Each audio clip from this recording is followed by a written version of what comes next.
Sa loob ng madilim na dorm room 302, isang gabing akala ko simpleng pagkikita lang ang mangyayari.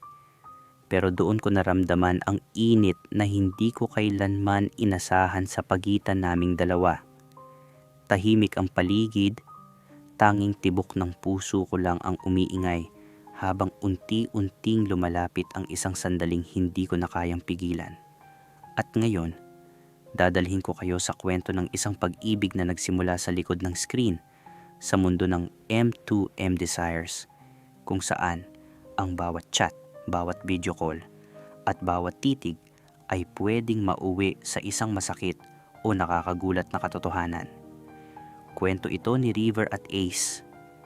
At nang gabing nagbago ang lahat sa pagitan ng ilaw at dilim. Kung bago ka pa lang sa channel, huwag kalimutang mag-like, mag-subscribe, at i-hit ang notification bell para lagi kang updated sa mga bagong kwento ng pag-ibig, sakit, at kilig na hatid ng M2M Desires. Dito, bawat kwento may bigat at bawat ending may matututunan ka. Shoutout nga pala kay Dominador Patawaran. Salamat sa walang sawang suporta at pag-abang sa bawat bagong upload. Malaking bagay kayo sa pag-usad ng channel na ito. At ngayong handa na kayo, tara, simulan na natin ang kwento. Magandang gabi Kuya Will at sa lahat ng mga taga-subaybay ng M2M Desires. Ako po si River, isang third-year college student dito sa Maynila. May kwento akong hanggang ngayon ay mabigat pa ring daladala. Medyo masakit siya at aminado akong nakakahiya rin balikan. Pero gusto ko na ring ilabas dahil pakiramdam ko, matagal ko na itong kinikimkim. Kwento ito tungkol sa akin at kay Ace, isang engineering student mula sa kabilang university na nakilala ko sa isang gay app mga 5 months ago. Sa loob ng 5 months na yon, halos gabi-gabi kaming magka-video call bago matulog. Pareho kasi kaming busy sa requirements, projects, at exams, kaya doon umiikot ang oras namin sa isa't isa. Si Ace iyong tipo ng lalaking madaling mapansin, matangkad, moreno, at may porma na parang varsity player. Sa totoo lang, siya talaga yung tipo ko. Kaya habang tumatagal ang usapan namin, lalo akong nahuhulog sa kanya. Tuwing mag-uumpisa ang video call namin, palagi niya akong pinupuri kahit sabog na ako sa pagre-review. Madalas niyang sabihin, ang gwapo naman ng kalaro ko. O kaya naman, fresh mo pa rin kahit puyat ka sa thesis, River. Simpleng salita lang iyon. Pero para sa akin, malaking bagay na siya ang nagsasabi noon. Dumating sa punto na nasanay na akong hintayin ang tawag niya gabi-gabi. Sa gitna ng pagod at stress ko sa school, pakiramdam ko kasi ako yung taong gusto niyang lapitan kapag kailangan niya ng pahinga. At doon ako tuluyang nadala. Madalas din niyang sabihin na napapanaginipan niya raw ako. Minsan, pabiro niya pang ikukwento na parang may sariling mundo raw kaming dalawa kapag magkasama kami. Parang apoy na unti-unting lumalapit sa tuyong damo.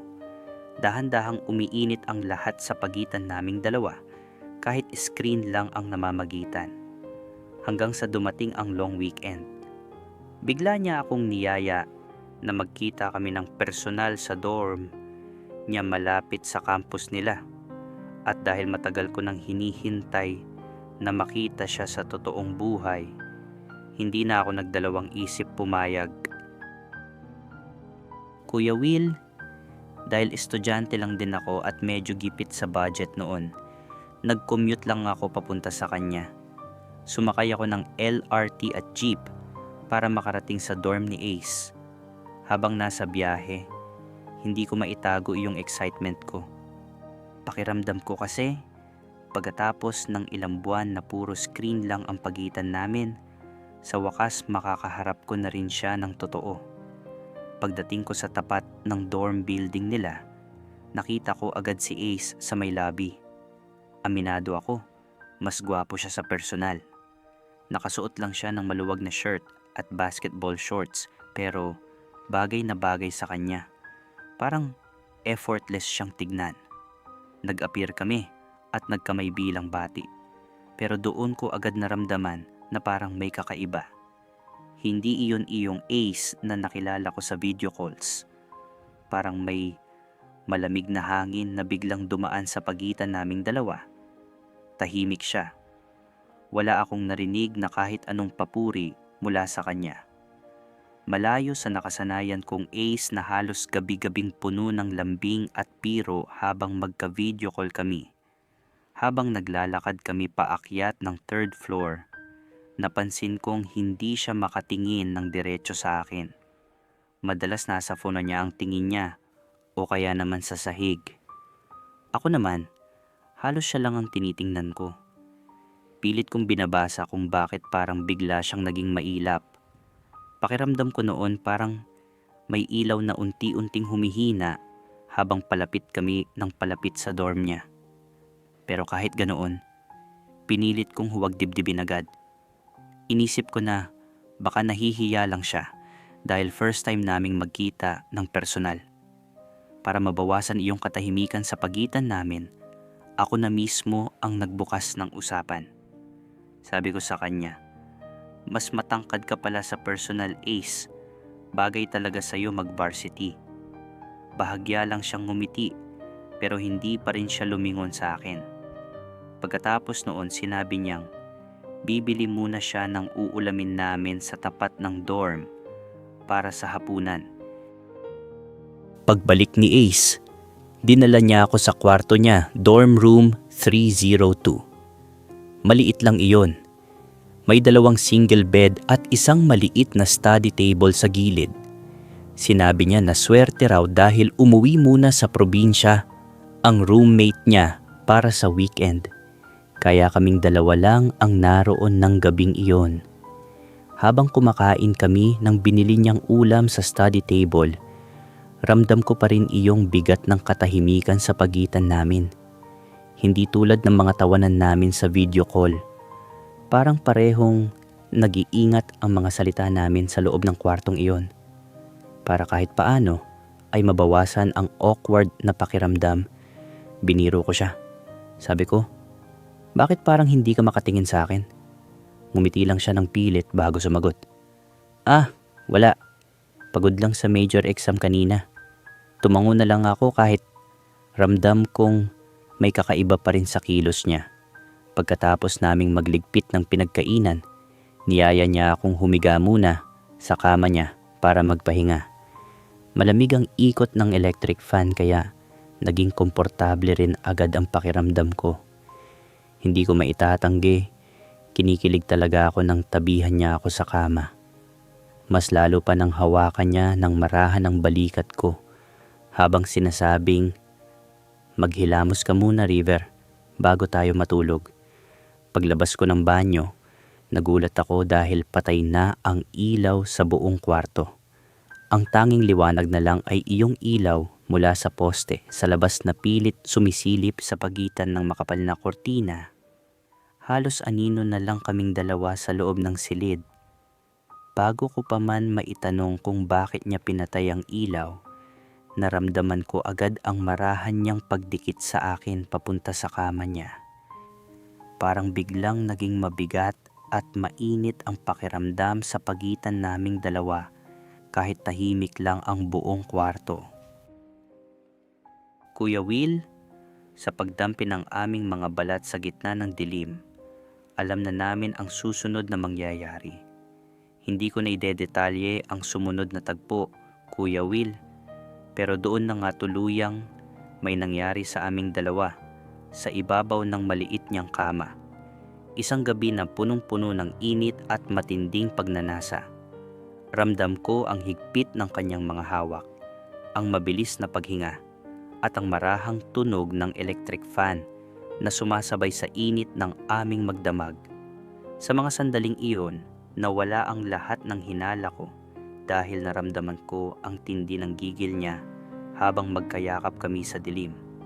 Pakiramdam ko nga ay binuwag namin ang lahat ng pader na naglalayo sa amin sa loob ng 5 buwan. Matapos ang aming mainit na pagtatalik. Dahan-dahan kong iniunat ang aking kamay para sana buksan ang lampshade sa study table para uminom ng tubig at tingnan ang mukha niya. Ngunit bago ko pa man mapindot ang switch, mabilis niyang hinawakan ang aking pulso at pinigilan ako sa dilim. "Huwag mo nang buksan yan, River. Baka makita pa tayo ng corridor guard o kaya biglang bumalik ang roommate ko." Pabulong ngunit matigas niyang sabi gamit ang mababa niyang boses. "Kuya Will," nagtaka ako sa sinabi niya dahil alam ko namang nakalak ang pinto at wala rin naman ang roommate niya. Pero kahit ganoon, sumunod na lang ako at hindi na nakipagtalo. Makalipas ang ilang sandali, humiga siya ng nakatalikod sa akin. Pagkatapos, sinabi niyang kailangan daw niyang gumising ng maaga, eksaktong 5 o'clock ng madaling araw. May usapan daw kasi sila ng mga ka-blockmates niya na mag-jogging muna bago mag-review sa library para sa exams nila sa Monday. Sabi pa niya, ihahatid na lang daw niya ako mamaya sa malapit na sakayan ng jeep bago siya umalis. Doon ako biglang natahimik. Habang nakahiga ako sa dilim, unti-unting nagsimulang bumigat ang pakiramdam ko. Kumunot talaga noo ko dahil iba naman ang napag-usapan namin bago ako pumunta roon.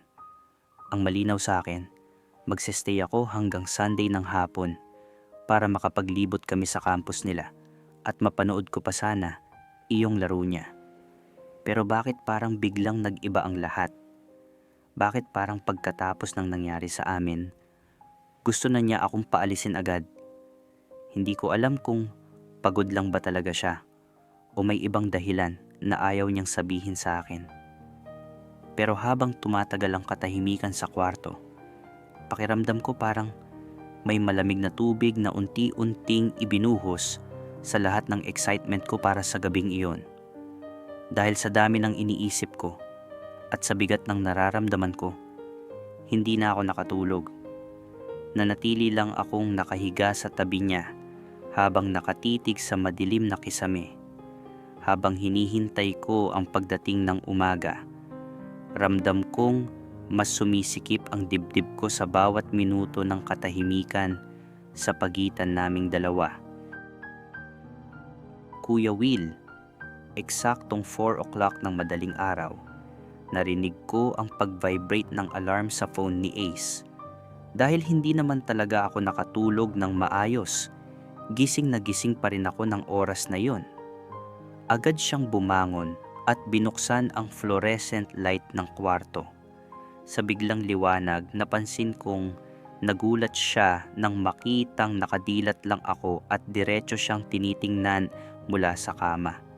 Pero imbes na batiin ako o tanungin kung nakatulog ba ako, parang bigla siyang nailang.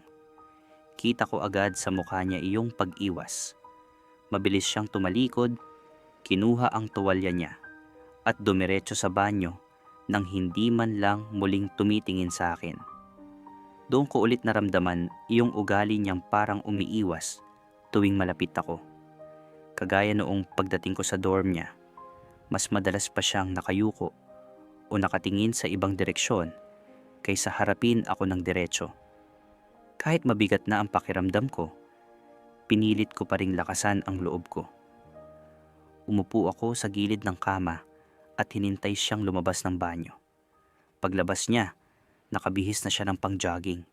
Sinubukan kong ngumiti para kahit paano gumaan ang atmosphere sa pagitan naming dalawa. Sabi ko, "Ace, daan muna tayo sa bakery sa baba. Bibilan kita ng agahan bago ka mag-review." Pero mabilis siyang sumagot nang hindi man lang tumitingin sa akin. "Sige, wag na. Hindi ako nagbe-breakfast kapag magre-review. Masakit sa tiyan." Simple lang naman iyong sinabi niya pero ewan ko, Kuya Will. Parang bawat sagot niya sa akin noong umagang iyon may kasamang distansya. Habang tumatagal, pakiramdam ko parang unti-unting lumalamig ang gabing akala ko dati ay magiging espesyal para sa aming dalawa. Kuya Will, sinubukan ko pa rin kumapit sa plano namin. Kaya sabi ko sa kanya, kung ganoon hihintayin na lang kita rito sa kwarto hanggang matapos review nyo mamayang hapon para may kasama ka. Pero mabilis niya akong pinigilan. Inulit niya na kailangan ko na talagang umalis dahil baka raw biglang bumalik ang roommate niya. Bawal din daw ang overnight na bisita tuwing weekend ayon sa rules ng dorm nila. Habang nagsasalita siya, napansin kong napakabilis ng kilos niya. Kinuha niya agad ang backpack niya, mga libro, at susi nang hindi man lang ako halos tinitingnan. Parang may hinahabol siyang oras o may gusto siyang takasan sa pagitan naming dalawa. Tahimik lang akong sumunod habang hinahatid niya ako palabas ng dorm building. Hanggang makarating kami sa gate, wala pa rin halos pagbabago sa trato niya. Pagdating ng unang jeep, agad niya akong pinasakay. Wala man lang siyang yakap, hawak sa kamay, o kahit simpleng tingin bago ako umalis. At doon na ako tuluyang napaiyak.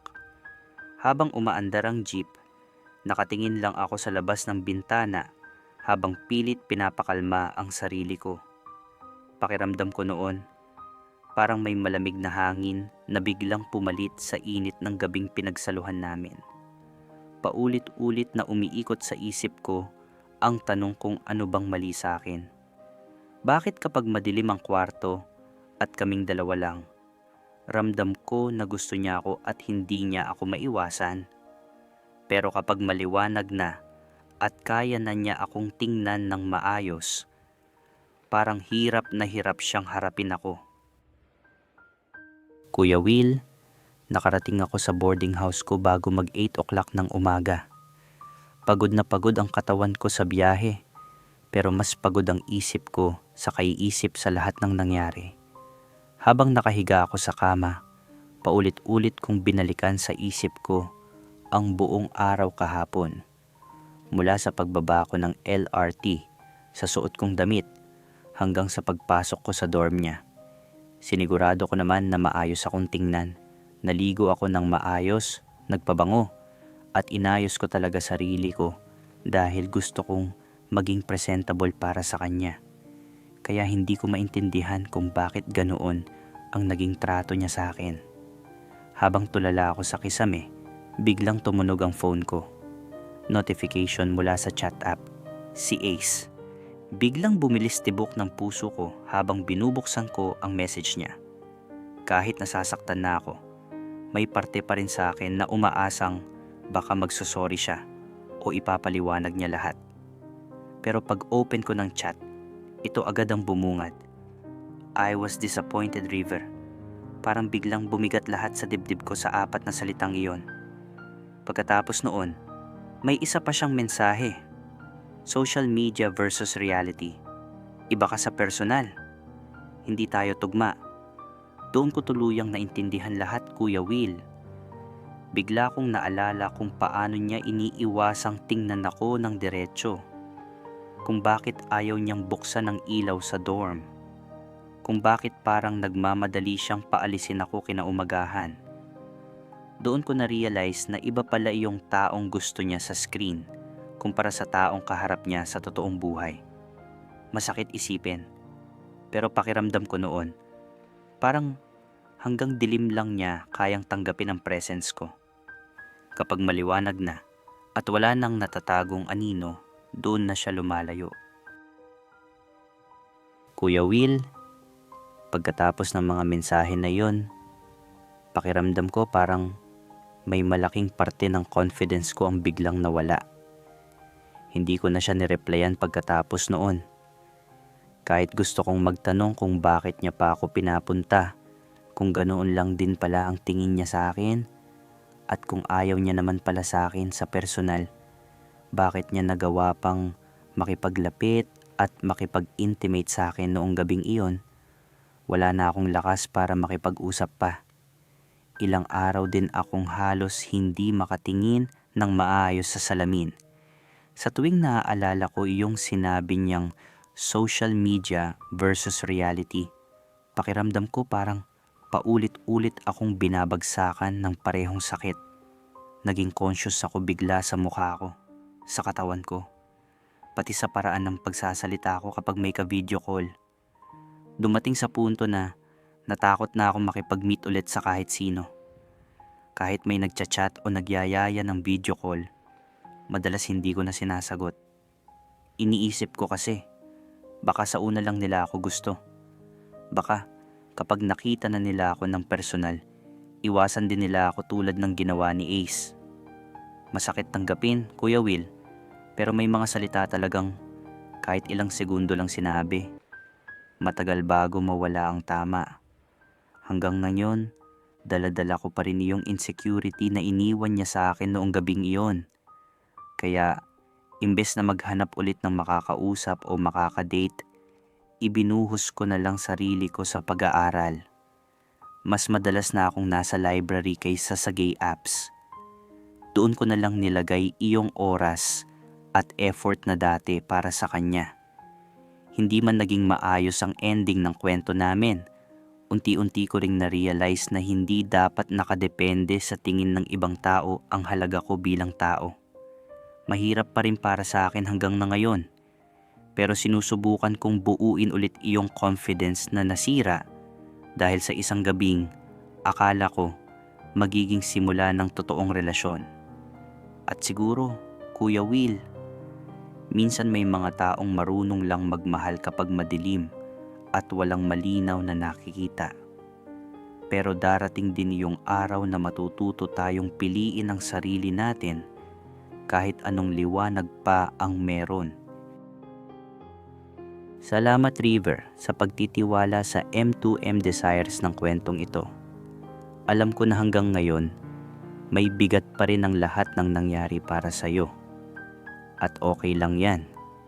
Hindi mo kailangang magmukhang maayos agad matapos ang ganitong klase ng sakit.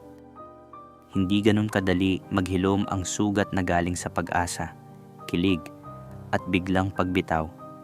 Pero gusto kong sabihin sa'yo ng diretsahan, River. Hindi ka kulang, hindi ka pangit, hindi ka hindi sapat. Ang tunay na nangyari, hindi ikaw ang problema, hindi ang itsura mo, hindi ang presensya mo.